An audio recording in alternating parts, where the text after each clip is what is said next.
अस्सलाम वालेकुम मुर्तज़ा साहब। वालेकुम अस्सलाम। बैठिए प्लीज।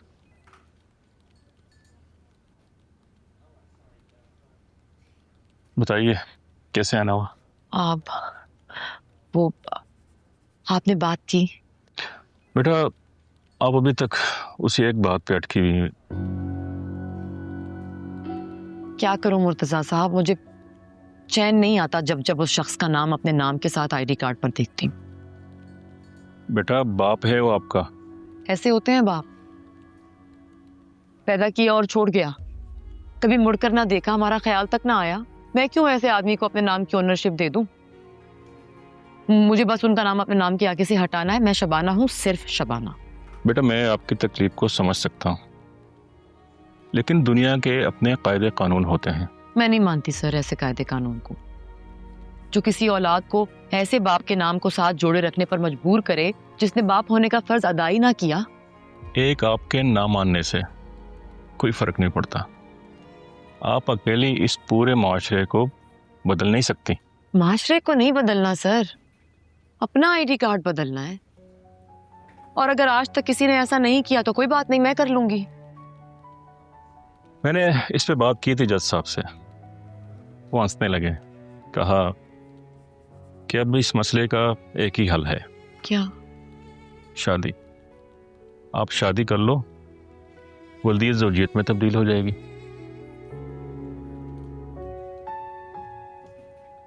ऐसा नहीं हो सकता, ये मुमकिन नहीं है ना। क्यों? सबकी शादी होती है। होती तो सबकी है मुर्तजा साहब, लेकिन जिंदगी का मकसद तो सिर्फ औरतों के लिए बना दिया जाता है ना।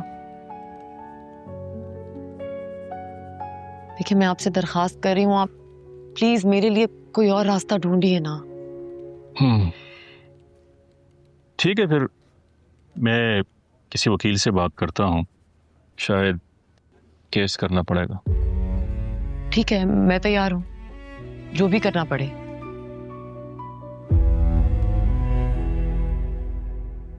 मैं ये सोच रही थी कि शाहाना को अगले 9 महीने के लिए हम यहीं बुला लेते हैं, हम सब मिलकर उसका ख्याल रखेंगे। क्यों? ठीक है। अम्मा, वो यहाँ एक दिन भी नहीं रुकती। उन्हें लगता है कि अगर उन्होंने जरा भी रिजवान भाई को छोड़ा ना तो वो उनको किसी और औरत के लिए छोड़ देंगे। वही तो, इतना सर चढ़ा लिया है, फुल हीरो चल रहे हैं अपनी दुनिया में। मैं बात करती हूँ शाहाना से। अम्मा, असल बात तो आपने बताई नहीं, वो रिश्ते वाली। शाहाना को फोन करो ना, तो जरा आराम से बात करना, मेरी बच्ची की तबीयत वैसे ही ठीक नहीं है।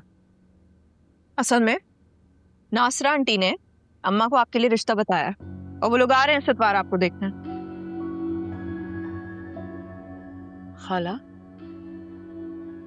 हाँ तो क्या हो गया, जिस घर में लड़कियां होती हैं वहां पर रिश्ते तो आते ही है ना, और एक दफा देख लेंगे उनको। और पता है, कराची के अच्छे खाते पीते लोग हैं वो, अपनी लड़के की फैक्ट्री भी है, मिल लेते हैं ना एक दफा।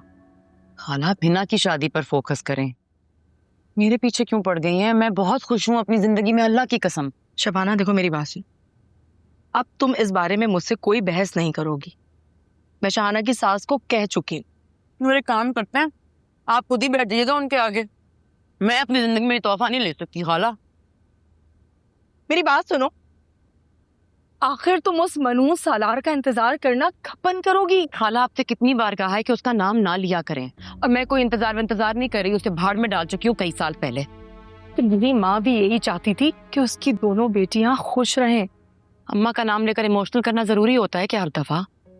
खाला आप समझ क्यों नहीं जाती कि मैं अपनी जिंदगी में वाकई खुश हूँ, और मैं जबरदस्ती अपनी जिंदगी किसी और के साथ जोड़ना नहीं चाहती। ठीक है, तो फिर लोग यही कहेंगे कि मैंने माँ बनने का सिर्फ दिखावा किया है, फर्ज पूरे नहीं किए। खाला आप लोगों को वहीं क्यों नहीं भेज देती जब मैंने सलार को भेज दिया है, भाड़ में। बेटा देखो, हमारा साया कब तक रहेगा तुम्हारे सर पे, और फिर तुम्हारे खालू भी यही चाहते हैं कि अब तुम शादी कर लो। खाला तुम्हें तुम्हारी माँ की कसम है बेटा।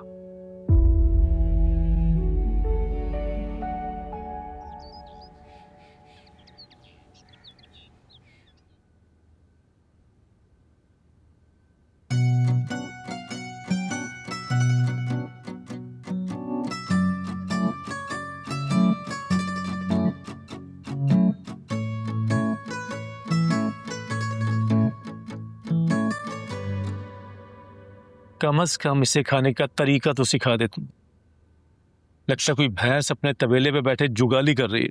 अपने बहन भाइयों को देखो, एम्बेसडर्स के साथ घूमते फिरते हैं, लंच डिनर करते हैं, और अपने आप को देखो। आप अपने आप को इतना कमतर क्यों समझते हैं? आप किसी एम्बेसडर से कम है क्या?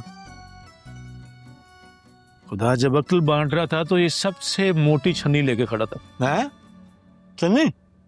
सन्नी तो मुझे याद नहीं। अचानक किस घड़ी में ये पैदा हुआ था, मैं तो आज तक पछताता हूँ। आप भी पछताते हैं ना? देखा अम्मा, आपके पास ना अपने सारे बच्चों का जायचा मौजूद है, कौन कब किस वक्त कहाँ पैदा हुआ।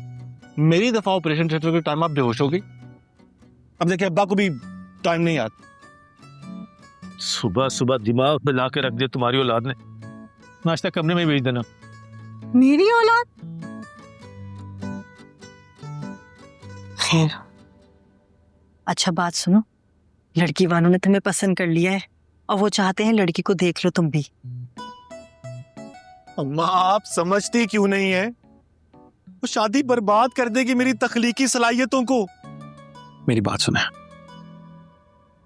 मिर्जा बिलाल अहमद के लिए कोई आम लड़की नहीं चाहिए, खास लड़की चाहिए, पैकरे हुस्न। वो भी शादी के लिए नहीं, इश्क नाकाम वाला। ऐसा इश्क अम्मा जो मुझे बर्बाद करते हैं, बर्बाद। बात सुन, और से मेरी, तुम्हारा बाप भी यही चाहता है कि ये शादी हो।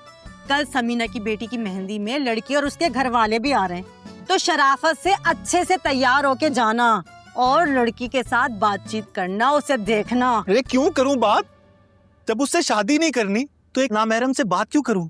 अस्तगफिरुल्लाह अम्मा, अस्तगफिरुल्लाह। चुप, जो मैं कह रही हूँ वही होगा। अब तो मैं तेरी शादी करवा के ही रहूंगी। अरे तेरी जिंदगी में कोई लड़की आए, शायद कि तेरी अकल काम करना शुरू कर दे। बावले, पैकरे हुस्न। अरे आप भी तो है अब्बा की जिंदगी में इतने सालों से, उन्हें तो नहीं आई अकल। वो तो आज भी ये समझते हैं कि पान की दुकान से जो पान खरीदते हैं वो पीक भी वही मारते हैं। और आपको क्या पता? मैं चाहता हूं इश्क में शिकस्ता दिल हो मेरा, कि शायरी का हुस्न है दर्द निहा के साथ। कहां फंस गया? तारा के पास जाता।